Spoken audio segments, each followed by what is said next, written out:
Tunaendelea pale tulipoishia. Sasa huyu dada amefika kwa mpenzi wake ambaye leo alimwahidi kwamba atamtoa out.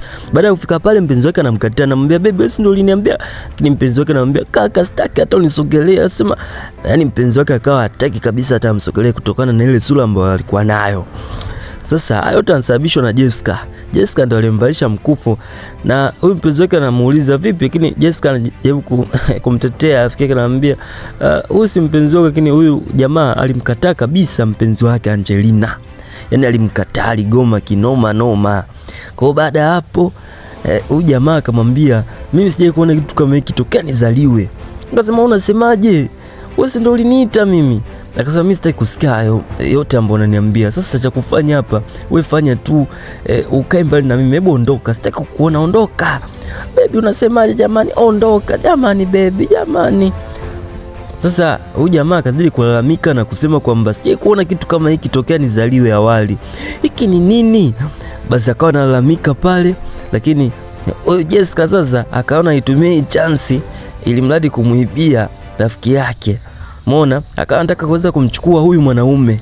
Na moja kwa moja pale akanampiga swaga na kumwambia kwamba mimi namjua huyu rafiki yangu tokea zamani, waka anabadilika. Kwa hiyo kama ukitaka kufunga naye ndoa basi mambo yatakuwa mabaya. Akasema nilijua na ndio maana nilikuwa namuona. Yaani kuna muda anabadilika lakini alikuwa ananificha na hajawahi kuniambia kitu kama hiki.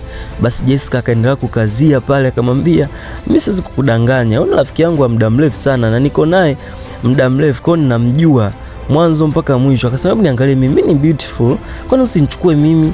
Naonekana na yule mwenye sura mbovu kila saa anabadilika, mara mzuri mara anabadilika. Akasema afu na mimi nilikuwa nafikiria hivyo unavyowaza wewe. Kumbe huyu jamaa naye ni malaya. Kwa moja kwa moja akawa huyu Jessica anazidi kumpiga swaga pale, anamwambia kwamba yani kama ukinipenda mimi basi kila kitu kitakuwa sawa. Basi huyu mwamba naye alivyokuwa ajui kukataa, moja kwa moja akakubali pale. Lakini haya yote yanatokea ni kutokana na ile sura ya Jessica. Angelina anapitia magumu na tunamwona Jessica yupo dhahiri shairi anataka kuweza kumwibia mume wake. Ghafla akaja yule mama mchungaji. Yule mama mchungaji bwana anaitwa Sandra. Na moja kwa moja akaanza kumwambia kwamba huyu Jessica ni shetani. Basi Jessica alivyomuona alimind kinoma.